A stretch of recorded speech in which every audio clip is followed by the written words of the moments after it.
6월 첫날을 우리는 주일 노래기 보내게 되었습니다. 5월달을 보내면서 우리가 하나님으로부터 받은 은혜들을 기억하면서 오늘 6월을 시작했습니다. 오늘부터 우리는 마태복음 6장을 살피게 되었습니다. 5장의 그 대장정을 마치고 이제 새롭게 시작하는 6장. 우리는 예수님께서 5장 20절에서 내가 너희에게 이르노니 너희 의가 서기관과 바리새인보다 더 나지 못하면 결코 천국에 들어가지 못한다. 이와 관련해서 5장 21절부터 5장 48절 끝절까지 지금까지 우리는 그리스도의 의가 바리새인과 서기관들과 어떻게 달라야 하는지에 대해서 말씀하시는 예수님의 음성을 들었습니다. 오늘부터 시작되는 이 6장도 비록 영역은 다르지만 그 연장선상에서 계속 그리스도인의 의와 관련된 대장정을 이어가십니다. 그러나 잠시 우리가 생각해 볼 지점이 있습니다. 5장 21절부터 5장 끝절까지 내용과 오늘부터 우리가 대장정을 시작하는 그 6개월 동안 아마 그 이상이 되지 싶은데 7장까지 마치려면 이 6장은 이런 큰 틀에서의 공통점도 있지만 그리스도의 의와 관련된 내용을 살핀다. 그런 차원에서 이런 큰 틀에서의 공통점도 있지만 차이점도 존재합니다. 우리는 6장의 이 내용을 살피기 전에 이런 차이점과 공통점, 이런 사실들을 반드시 염두에 두어야 됩니다. 왜냐하면 이런 사실들은 그리스도인의 올바른 신앙생활 그리고 삶에 대한 포괄적이고 또한 통합적이고 체계적인 이해를 돕는 데 큰 기여를 하기 때문입니다. 그렇다면 우리가 잠시 살펴볼 내용이 뭔가 하면은 5장과 6장의 공통점과 차이점이 무엇인가? 먼저 공통점부터 먼저 한번 살펴볼까요? 5장과 6장은 모두 그리스도인의 의와 관련된 주제를 다루고 있다는 점에서 공통점이 있지요. 제가 서두에 말씀드린 것 같이 5장 20절에 너희 의가 서기관과 바리새인보다 더 나지 못하면 결코 천국에 들어가지 못한다. 바로 그리스도의 의와 관련된 내용을 계속 6장에도 이어가고 있다. 그런 점에서 공통점이 있지요.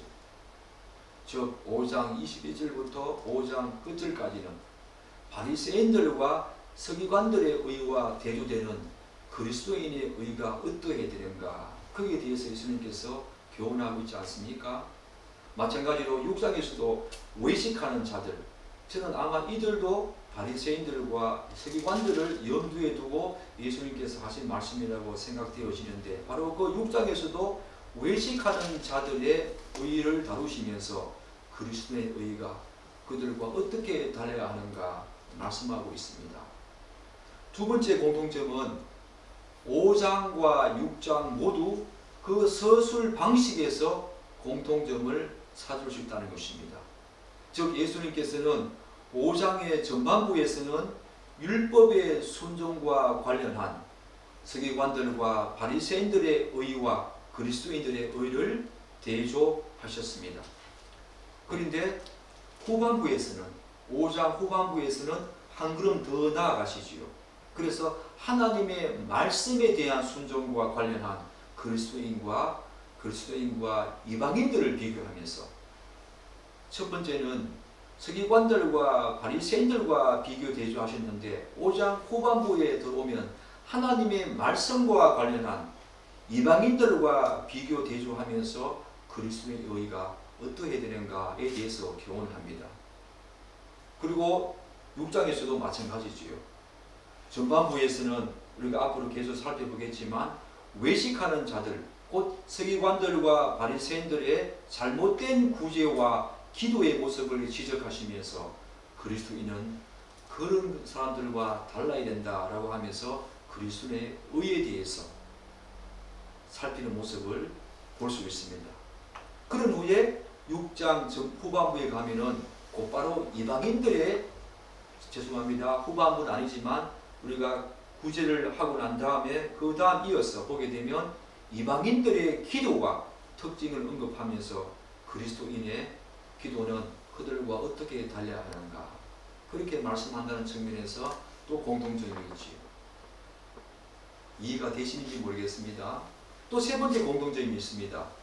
5장 21절부터 5장 끝절과 6장은 모두 자기 부정, 경경과 절제, 하나님의 주권과 관련된 내용이 동일하게 다루어지고 있다는 점에서 공통점이 있습니다. 이를테면은 5장 21절부터 다루어지는 살인과 간음, 이혼의 문제는 바로 경건과 절제와 관련됩니다. 그리고 악한 자를 대적하지 않고 원수까지 사랑하는 문제는 자기 부정과 깊은 관련이 있는 내용 아닙니까? 또한 5장 끝절에 가면은 구하는 자에게 주며 구고자 하는 자에게 거절하지 않는 문제는 바로 하나님의 주권, 이에 따른 물질관과 관련되는 내용입니다. 마찬가지로 6장에서도 금식은 경건과 절제와 관련됩니다. 그리고 구제와 기도는 자기 부정과 관련됩니다.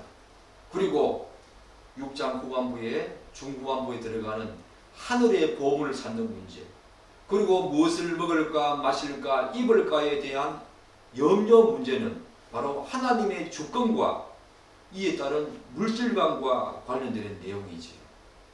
이런 점에서 5장 21절부터 끝절과 6장은 깊은 관련이 있고 공통점이 있습니다. 계속 그 대장정을 이어가신다는 것입니다. 그러나 다음과 같은 차이점도 발견할 수 있습니다. 그 중에서 가장 먼저 언급할 주제는 바로 다루어지는 영역의 차이입니다. 공통점을 살필 때도 제가 지금 방금 말씀드렸지만 모두 그리스도인의 의에 대해서 다루고 있다는 점은 주의의 사실입니다. 그러나 5장 21절부터 끝절에서 중점적으로 다루어지는 이 그리스도의 의는 율법 및 계명 순종과 관련한 내용입니다. 물론 그 중에서도 도덕법과 관련한 윤리, 도덕적인 차원이 많이 다루어지고 있습니다. 그러나 6장에서는 이런 윤리, 도덕적인 차원의 문제가 아닙니다. 바로 그리스도인의 종교 생활과 관련된 구제, 기도, 금식, 그런 것들이 핵심적인 주제로 다루어지고 있다는 점에서 동일하게 그리스도의 의에 대한 큰 주제를 다루고 있지만 이런 영역의 차이가 조금 있다는 거 기억해야 합니다. 또 다른 차이점이 있습니다. 5장 22절부터 끝절까지는 율법과 계명에 대한 바리새인들과 서기관들의 잘못된 해석을 먼저 비판하시면서 그것들의 본질적인 의미를 교훈해 주십니다. 그러나 6장에서는 율법과 계명에 대한 왜곡된 해석을 지적하는 것이 아니지요. 오히려 서기관들과 바리새인들의 외식 문제, 곧 구제와 기도와 금식을 통한 자기 자랑, 자기 과시, 자기 교만에 대한 내용들을 지적하고 있다는 점에서 차이점이 있지요. 따라서 우리는 5장 21절부터 끝절과 6장은 바로 이런 두 가지 차원의 차이점, 그리고 세 가지 차원의 공통점이 있다는 것을 알고 이런 전체적인 맥락 속에서 6장으로 들어가야 합니다. 사랑하는 여러분, 결코 예수님의 이 말씀을 보면은 결코 그리스도의 생활은 하나님의 말씀과 계명 순종에만 한정되는 것이 아니라는 것입니다. 그리고 종교 생활과 관련해서 기도의 문제, 금식의 문제, 구제의 문제도 우리에게 너무 중요하다는 것입니다. 이런 신앙과 삶이 우리에게 반드시 있어야 하는데 그것들이 외식하는 자들이었던 바리새인들과 서기관들, 그리고 이방인들, 그들과 어떻게 달라야 하는가, 예수님께서는 이런 포괄적이고 전체적이고 통합적인 문제로 우리에게 지금 이야기하고 있다. 그 지점을 반드시 생각해야 합니다. 어떤 분들은 구제 너무 잘합니다. 어떤 분들은 기도 금식 너무 잘하십니다. 그런데 하나님의 말씀과 관련해서는 이방인들과 전혀 다름이 없는 그런 삶을 살고 있는 사람이 이 땅에 많이 있지 않습니까? 그것은 올바른 삶과 신앙생활이 아니지요. 예수님께서는 우리의 삶도 그들과 달라야 하고 우리의 신앙도 그들과 달라야 한다. 이런 통합적이고 전체적이고 포괄적인 내용을 지금 우리에게 다루고 있다. 그런 측면에서 산상수훈은 너무 위대한 예수님의 교훈입니다. 이런 전체적인 맥락을 알고 먼저 우리가 다룰 내용은 6장 1절입니다. 예수님께서는 6장 1절에서 그리스도인의 종교 생활과 관련한 가장 먼저 어떤 말로 시작하십니까? 우리 6장 1절 함께 읽어보겠습니다. 사람이 보이려고 그들 앞에서 너희 의를 행하지 않도록 주의하라. 그리하지 아니하면 하늘에 계신 너희 아버지께 상을 받지 못하느니라.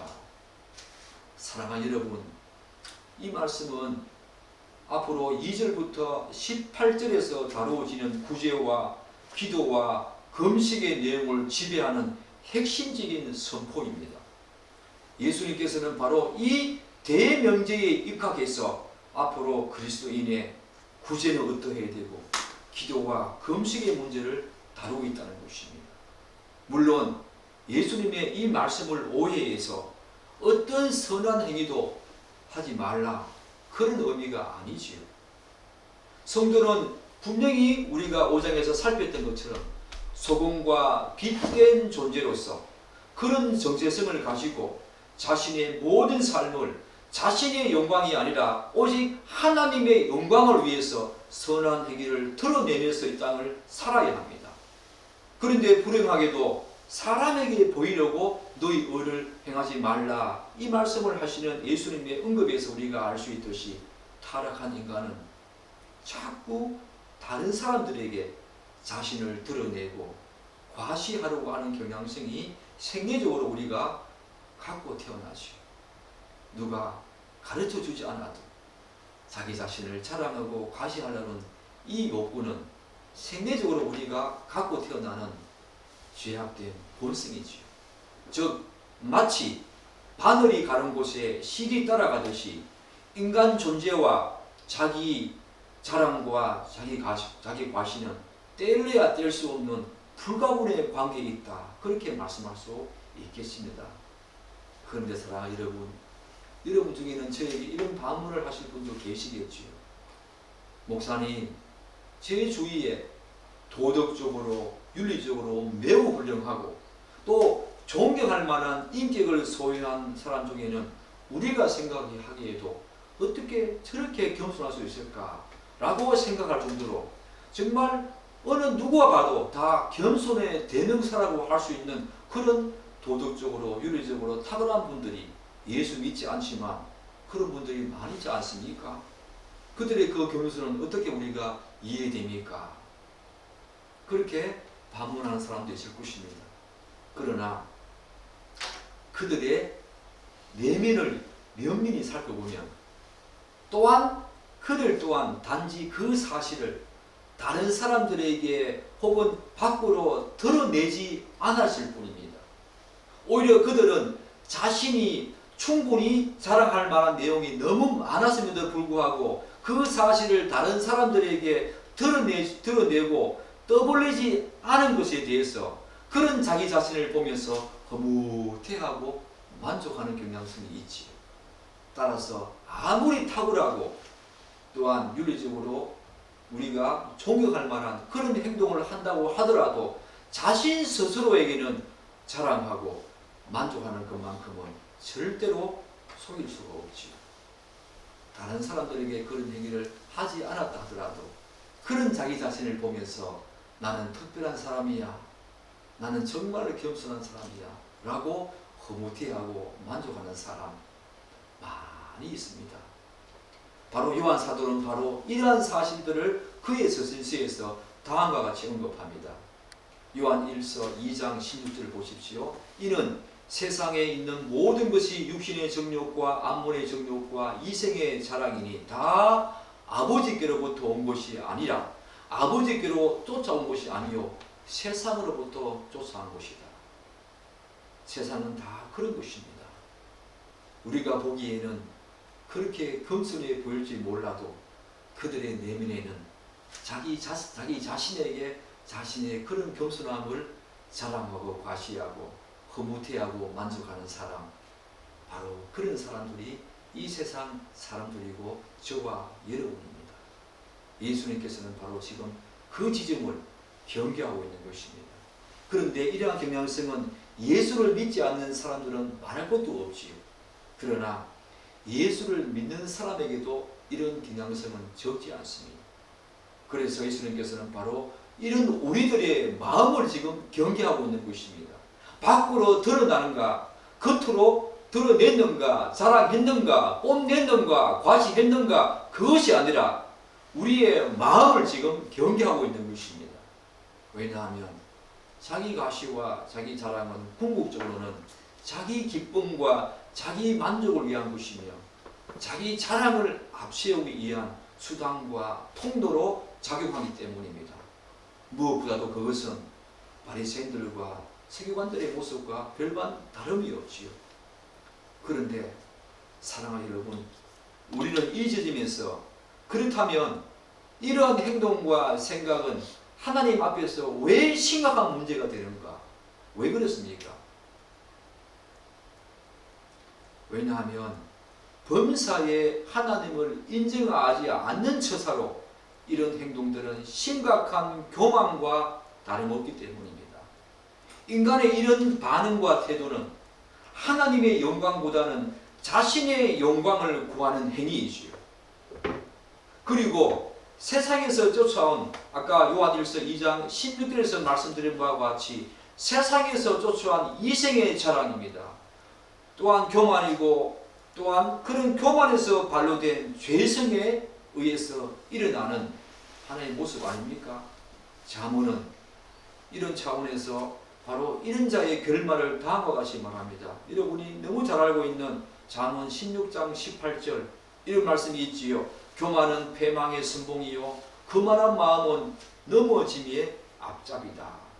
그리고 그 뒤에 보면 무리하고 교만한 자를 이름하여 망령된 자라 하나니 이는 넘치는 교만으로 행함이니라. 교만은 패망의 선봉이다. 그렇게 성경은 말하고 있습니다. 그렇기 때문에 우리는 하나님 앞에서 아무것도 내세울 곳이 없는 먼지와 같은 존재이다. 바로 우리가 팔복에서 살펴본 것처럼 심령이 가난한 자라는 사실들을 늘 인식하고 철저하게 자기를 낮추고 항상 겸손해야 합니다. 빌립보서 2장 6절 이하에 자기 비하를 이루신 예수 그리스도 하나님의 아들이시고 하나님 그 본체이고 형상이지만 아버지 하나님께 십자가에 달려 죽으시기까지 복종하신 그리고 인간의 몸으로 이 땅에 오신 그 극도의 자기 비와 그 모습을 따라 살아간 것이 바로 그리스도인의 참된 모습이지요. 이 사실을 우리는 늘 인식하고 살아야 합니다.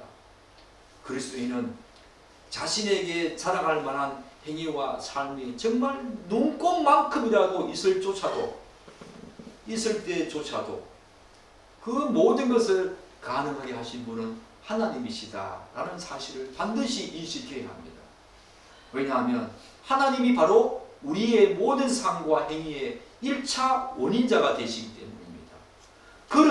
우리는 생리적으로 본성적으로 자기 중심성과 타인을 하는 사랑과 배려, 관심 거기에 별로 우리의 마음을 두지 않은 존재입니다.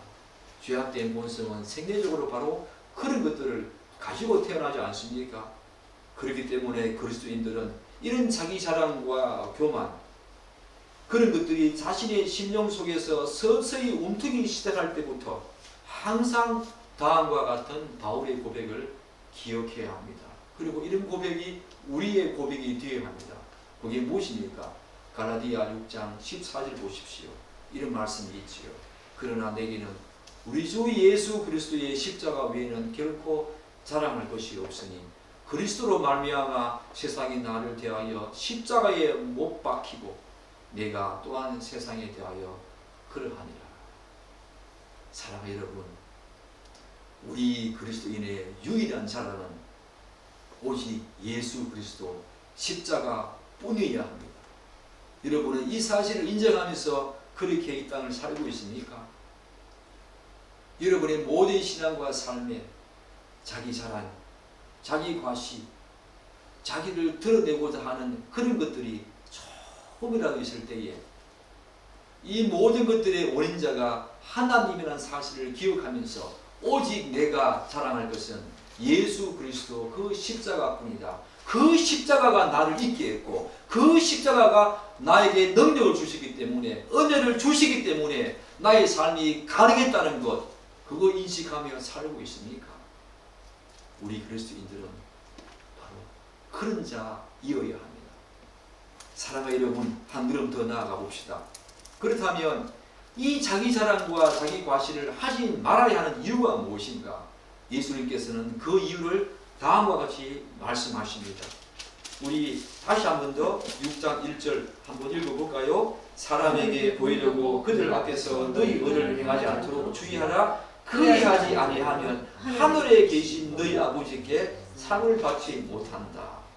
사랑하는 여러분, 예수님의 이 말씀은 그리스도인의 삶의 목적과 목표와 지향점이 무엇이어야 하는가에 대한 대선언이나 다름없지요.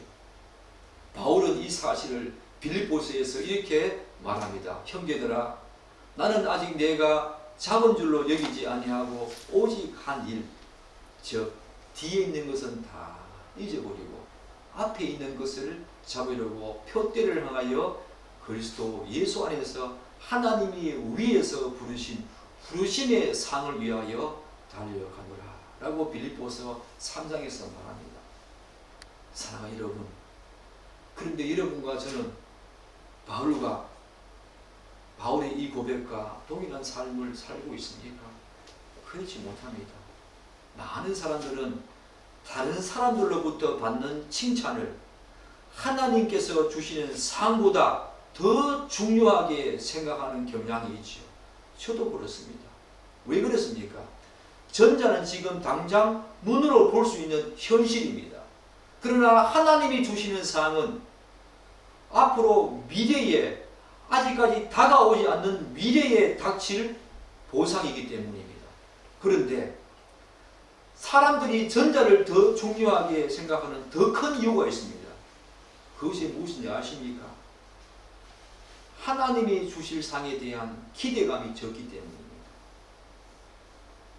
하나님이 주실 그 상에 대한 실체와 구체적인 어떤 사실들, 그것이 무엇을 의미하는가, 그것에 대해서는 분명히 알고 있지만 그것에 대한 가치, 기대감이 현저히 떨어지기 때문에 눈에 보이는 사람들의 칭찬과 찬사를 자꾸 찾기에 급급합니다. 그러나 바울은, 우리가 살펴본 이 바울은 그의 관심사가 어디에 있었습니까? 이 땅에서가 아니었습니다. 사람의 칭찬과 관심과 존경이 아니었습니다. 그의 관심은 오직 하나님의 뜻을 분명히 알고 뒤도 돌아보지 않고 시종일관 하나님께 붙들려서 그것을 쫓아가는, 부르심의 상을 위해서 그대로 쫓아가는 그런 삶이었습니다. 오로지 그 부르심에 대한 상, 그 기대감을 가지고, 그의 기대감은 너무 컸습니다.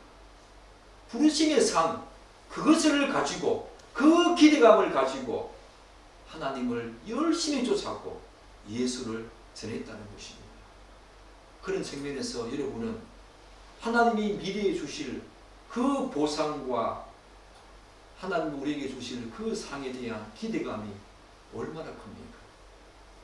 우리는 바울처럼 그 부르심의 상, 그것이 무엇인지 우리가 구체적으로 알 수는 없지만 분명히 있다는 사실은 성경이 누누이 말하고 있지 않습니까? 그 부르심의 상에 대한 충분한 풍성한 기대감을 가지고 이 땅을 살아야 합니다.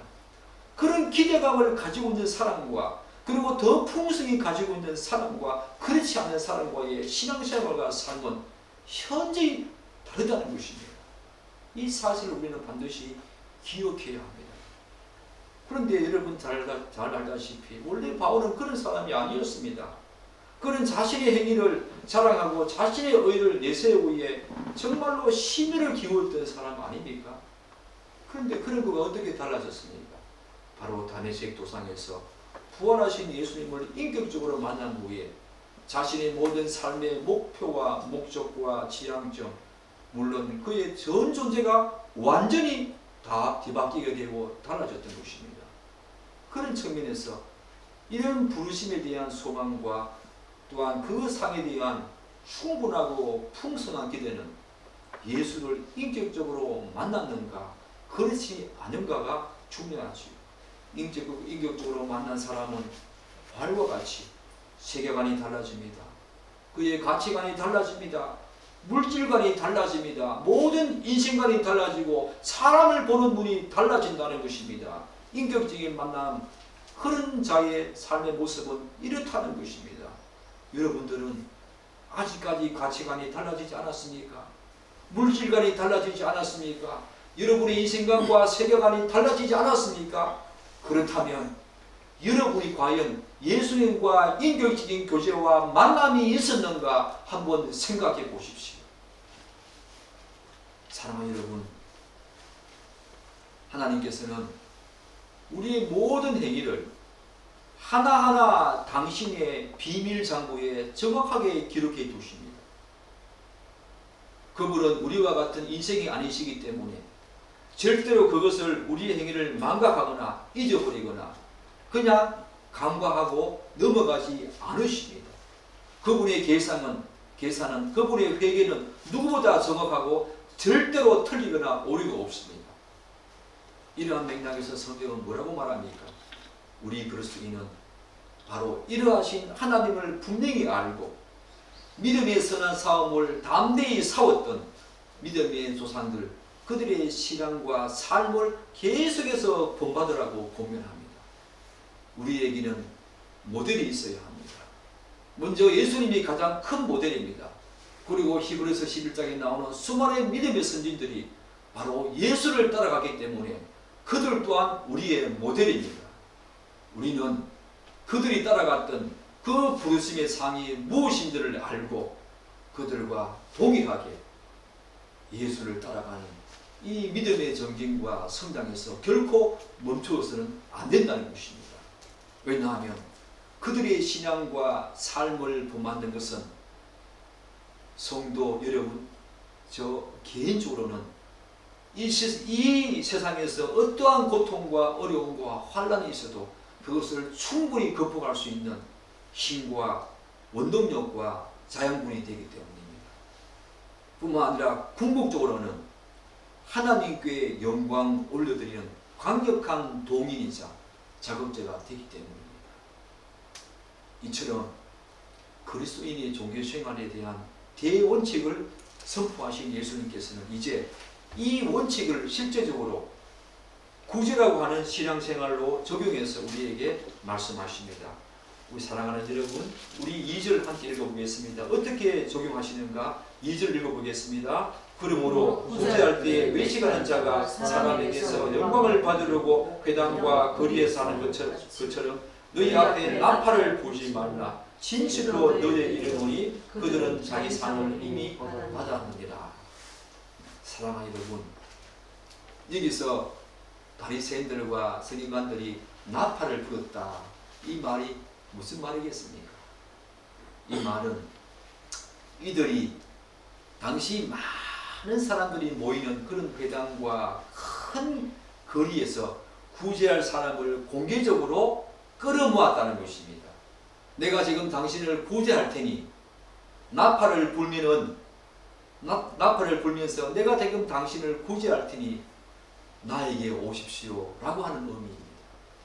그 이유는 바로 많은 사람들에게 자신이 행하는 지금의 선한 행위를 자랑하려고 하는 것이겠지요.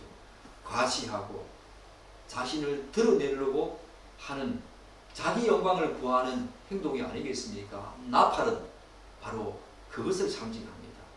인간은 본성상 자신이 획득한 물질이나 소유나 재능을 다른 사람과 나누는 것을 싫어합니다. 그러기에 베푸는 것을 좋아하지 않습니다. 따라서 어떤 사람이 자신을 구제한다는 것은 다른 사람들을 향해 긍휼히 여기는 마음과 따뜻한 사랑을 허락하신 하나님의 은혜 때문에 그 본성을 거스르고 그렇게 할 수 있는 것이 아닙니까? 그래서 우리는 바리새인들과 서기관들처럼 이런 외식하는 자가 될 수가 없습니다. 그런 삶을 허락하신 분은 우리의 본성을 거스르고 우리의 본성을 대적하여서 우리가 베풀고 사랑하고 관심을 가지고 배려하는 것을 싫어하는데 그렇게 할 수 있도록 하셨다면 그 모든 것은 하나님의 은혜이지 않습니까? 나팔을 불 필요가 없다는 것입니다. 그래서 자신이 다른 사람들을 구제했다고 하더라도 그 행위에 대한 1차원은 하나님이기 때문에 우리는 하나님께 영광을 돌려야 합니다. 그 나팔을 하나님께 불어야 합니다. 하나님을 향해서 불어야 합니다. 사람을 향해서 부는 것이 아니라 나의 선한 행위를 통해서 많은 사람들이 하나님께 영광 올려드릴 수 있도록 하나님을 향해서 나팔을 불어야 한다는 것입니다. 나로 하여금 그렇게 하게 하신 하나님의 영광 올려드리고 하나님을 향해서 나팔을 부른 자가 바로 여러분과 저가 되어야 합니다. 성경이 강조해서 말하듯이 하나님은 질투하시는 하나님이십니다. 여러분들은 이 말을 굉장히 어색하게 들리겠지요. 또는 굉장히 부정적인 이미지로 들릴 수가 있습니다. 그러나 하나님은 분명히 질투하시는 하나님이십니다. 하나님께서는 마땅히 당신에게 돌아가야 할 당신의 영광을 인간이 가로채는 것을 싫어하십니다. 그런 측면에서 하나님이 질투하신다는 것입니다. 그것은 하나님의 영광을 도둑질하는 것과 다름없습니다. 예수님께서는 이런 자들을 향해서 뭐라고 말씀하십니까? 외식하는 자들이라, 독사의 자식들아, 그렇게 말씀하시는 것입니다. 하나님은 질투하십니다. 굉장히 질투하십니다. 하나님께 돌아가야 될 영광을 사람이 가로채는 것은 도둑질이나 다름없고 외식하는 자들의 전형적인 모습이죠. 사랑하는 여러분, 그러면서 예수님께서는 이런 자들은 이미 자신의 행위에 대한 자기 상을 이미 다 받았다 라고 우리에게 말씀하십니다. 여기서 자기 상을 이미 다 받았다는 말은 상거리에서 사용된 용어입니다. 총액을 다 받은 후에 영수증을 받았다는 것을 의미합니다. 그러므로 이 말은 이런 자들은 이미 자신의 구제 활동에 상응하는 총액을, 거기에 상응하는 총액의 영수증을, 즉 다른 사람들에게 인정과 칭찬을 받음으로써 다 영수증을 다 받았기 때문에 하나님께서 그들에게 주실 더 이상의 영수증이 없다는 것입니다. 따라서 우리 그리스도인들은 예수님의 이 경고를 자신의 심중에 깊이 새기면서 이 땅을 살아야 합니다. 그리고 자신의 선한 행위를 내 외적인 측면에서 모두 엄격하게 경계하면서 살아야 합니다. 먼저 외적인 측면에서는 자기가 조금이라도 자랑할 것이 있다 하더라도 그것을 드러내거나 과시하거나 다른 사람들에게 떠벌리면 안 된다는 것입니다. 사실 예수를 진실로 믿고 따르고 건강한 신앙생활을 하는 분들은 이 정도는 할 수 있을 것입니다. 다른 사람들에게 자신의 자라나는 모습 감출 수 있습니다. 떠벌리지 않을 수 있습니다. 그러나 더 중요한 것은 우리가 더 심각하게 경계해야 될 대목은 바로 자신을 향한 내적인 측면입니다. 왜냐하면 어떤 사람은 자신의 선한 행위와 구제 활동을 다른 사람들에게는 누설하지 않을지라도 그런 자신을 바라보면서 자신을 대견해하거나 자랑스러워하는 경우가 많이 있기 때문입니다. 그리고 그런 자신의 겸손한 모습을 내심 흐뭇해하면서 은근히 자기 유황과 만족으로 삼는 경우가 있기 때문에 우리가 진실로 경계해야 될 겸손의 모습은 내적인 측면이 더 중요하다는 것입니다. 하나님은 그것까지 다 보시지 않습니까? 하나님은 인생이 아니십니다. 그분은 전지전능하신 분이시고 편지하신 분이십니다. 다 아십니다, 여러분. 우리 그리스도인이 가장 경계될 그런 모습은 바로 이런 이중적인 모습입니다. 예수님께서는 이런 자들의 모습도 바리새인들과 서기관들의 모습과 별반 다름이 없다고 우리에게 경고하고 있는 것입니다. 사랑하는 여러분, 따라서 우리가 고집할 때 다른 사람의 칭찬을 기대하거나 혹은 자기 자신을 자화자찬하면 안 됩니다. 오로지 모든 행위를 보시고 감찰하시는 하나님의 얼굴만을 떠올리면서 그분이 기뻐하시는 모습만 떠올려야 합니다. 그리고 나에게 그렇게 행동하도록, 그런 신앙과 삶으로 나아가도록 힘을 주시고 능력을 주시고 은혜를 주신 하나님께만 감사해야 합니다. 뿐만 아니라 다른 사람들이 자신의 선한 행위를 보고 하나님께 영광 올려드리는 모습을 보고 기뻐해야 합니다. 사랑하는 여러분, 여러분들은 자신의 신앙과 거룩한 삶을 보면서 하나님이 웃으시고 기뻐하시고 즐거워하는 모습 한번 상상해 보신 적이 있습니까?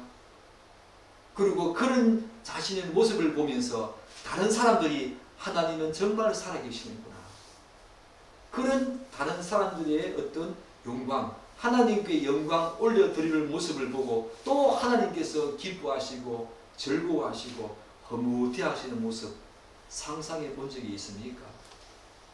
우리는 우리 자신이 흐뭇해하고 만족하고 기뻐하는 것이 아니라 하나님의 그런 모습을 바라보면서 우리의 구제와 신앙과 삶을 그렇게 살아야 합니다. 사랑하는 여러분, 그러나 우리가 분명히 기억해야 될 것이 있지요. 그리스도인에게 주시는, 오늘 자기 상을 다 받았다고 하지만 그런 삶이 아니라 하나님이 기뻐하시는 그런 구제, 그런 신앙과 삶을 살았을 때에 하나님이 주시는 보상과 삶은 이 땅에서의 물질과 비교할 수 없다는 사실을 반드시 기억해야 됩니다. 그것은 지복 중의 지복입니다. 우리는 이 사실을 이미 하나님을 섬기고 예수 그리스도를 믿는 모든 그리스도인들에게 주어진 팔복에서 우리가 확인한 바 있지 않습니까? 물론 장차 그리스도인의 심판대 앞에서 선악간에 우리가 몸으로 행한 모든 일에 보상해 주시고 갚아 주실 그 하나님의 상은 오늘 우리에게 주어진 이 영적인 팔복 이외에도 엄청난 지복 중에 지복이 우리를 기다리고 있습니다. 이 땅에서의 상뿐 아니라 하나님 나라에서의 그 사도 바울이 그렇게 기대하며 쫓아갔던 그 부르심의 상이 우리에게 있다는 거 기억해야 됩니다. 두 가지 영역이 있지요. 하나는 바로 영적인 축복입니다. 그리고 다른 하나는 우리가 상상할 수 없는 엄청난 물질적인 축복도 우리를 기다리고 있다는 것, 저는 부인할 수 없습니다. 따라서 자신의 그 선한 행위를 다른 사람들에게 자랑하거나 결국 하나님께서 주실 이 영적인 지복과 물질적인 축복을 받지 못하는 것만큼 그렇게 자랑하다가 하나님의 지복 중에 지복을 받지 못하는 사람처럼 불행한 사람이 누구겠습니까? 이런 그리스도인 너무너무 불행한 것입니다. 여러분과 저는 그런 불행한 존재가 되어서는 안 된다는 것입니다. 그리스도인은 구제활동이나 선한 행위를 할 때 자기 영광을 구하는 것이 아니라 오로지 하나님의 영광을 구하면서 자기를 과시하지 않아야 합니다. 오로지 하나님의 영광, 그분을 향해서, 그분을 위해서 우리가 이 땅을 살아야 합니다. 우리가 마지막으로 하나 더 볼 것이 있지요. 그렇다면 하나님께서 인정하시고 기뻐하시는 그리스도인의 구제활동은 어떤 것인가? 우리 3절과 4절 함께 읽겠습니다. 너는 구제할 때에 오른손이 하는 것을 왼손이 모르게 하여 내 구제함을 은밀하게 하라. 은밀한 중에 보시는 너희 아버지께서 갚으시리라. 사랑하는 여러분, 하나님이 기뻐하시는 구제와 우리의 신앙과 삶의 대원칙이 여기에 있습니다. 너희는 구제할 때에, 너희는 신앙생활 할 때에, 너희 삶을 살 때에 오른손이 하는 것을 왼손이 모르게 하라. 사랑하는 여러분, 사실 평범한 사람으로서는 자신의 착한 행실을 다른 사람들에게 드러내지 않는 것조차도 굉장히 어렵고 쉬운 일이 아니지요. 그러나 예수님께서는 우리에게 이렇게 말씀하십니다. 중생에서 새로운 생명의 원리가 심겨진 그리스도인들은 이런 모습은, 즉 자신이 조그마한 것이라도 사랑할 것이 있다 하더라도 그것을 다른 사람에게 드러내지 않는 것, 그것은 가장 기본적이고 상식적일 정도로 그렇게 하는 것이 당연하다. 오히려 그리스도인들은 거기서 멈추면 안 된다. 한 걸음 더 나아가십니다. 바로 오른손이 하는 일을 왼손이 모르게 하라.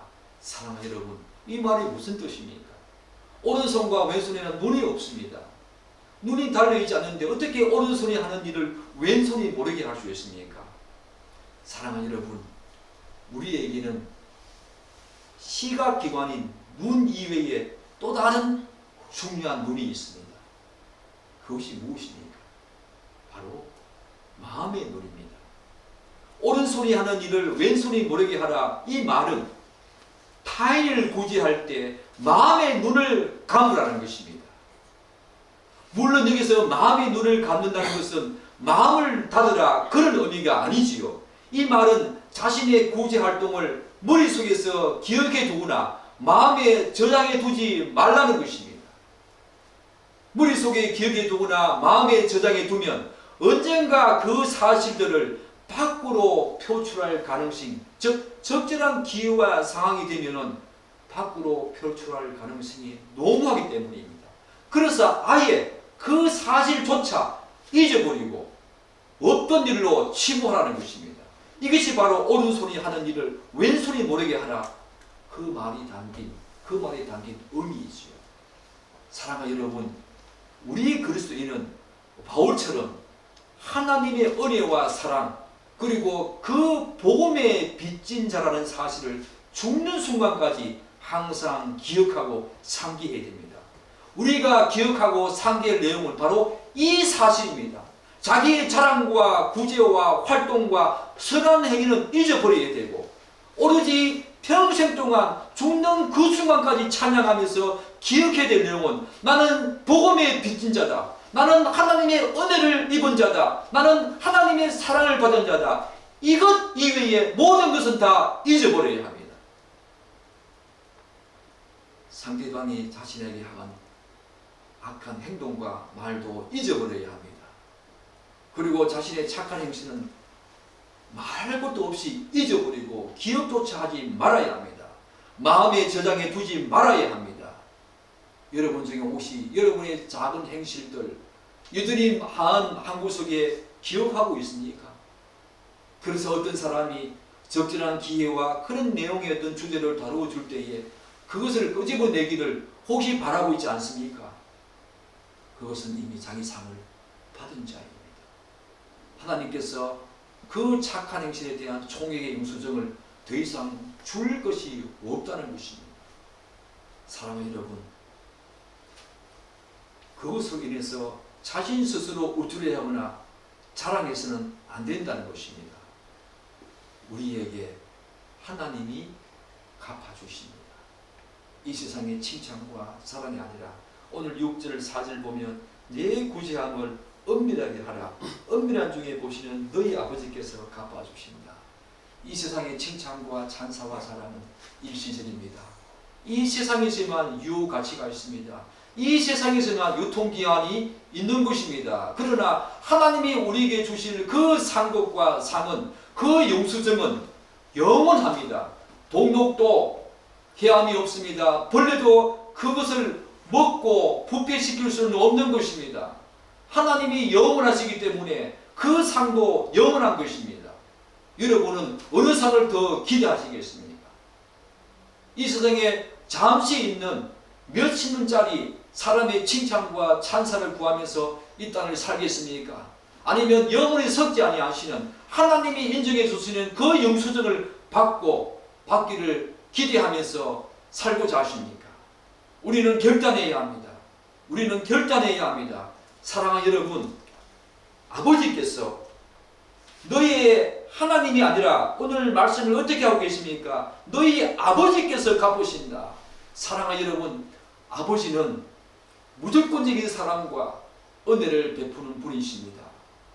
아버지는 우리의 자격과 우리의 공로와 우리의 어떤 기쁜, 아버지가 기뻐할 만한 일을 했기 때문에 아버지가 우리에게 사랑을 주시고 은혜를 주신 분이 아니지 않습니까? 이 땅에 우리를 베풀고 우리를 보살피고 보호하시는 육적인 아버지도 그러할진데, 영적인 영원한 아버지, 우리를 아무 대가도 없이 아무 자격과 공로를 요구하지 않으시고 아들 하나님을 이 땅에 보내셔서 우리로 하여금 죄와 사망에서 건져주신 그분이 나의 아버지십니다. 그분이 오늘 뭐라고 말씀하십니까? 내가 갚으신다. 즉 우리에게 빚진 자로서 우리에게 빚이 뭔가 있는 것처럼 그 빚을 갚는 것처럼 우리에게 갚으신다고 하십니다. 아버지가 우리에게 갚을 빚이 무엇이 있습니까? 오히려 우리가 그 빚을 갚아야 되지 않습니까? 그런데 오늘 아버지께서 갚으신다, 이 말은 무슨 말씀입니까? 아버지께서는 아들 하나님까지 이 땅에 보내시는데 우리에게 빚진 자가 있는 것처럼 우리에게 빚이 있는 것처럼 하나님이 그렇게 갚으신다는 것입니다. 이 놀라운 은혜가 웬 은혜입니까? 우리가 갚아야 될 그 은혜를 하나님께서 우리에게 빚진 자처럼 갚으신다고 우리에게 말씀하십니다. 아들 하나님까지 주신 그분이 우리에게 더 이상 주실 것이 무엇이 있습니까?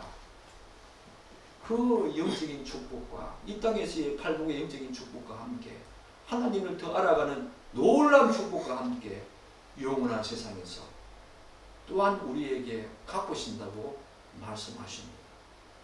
사랑하는 여러분, 이 땅을 어떻게 살아야 합니까?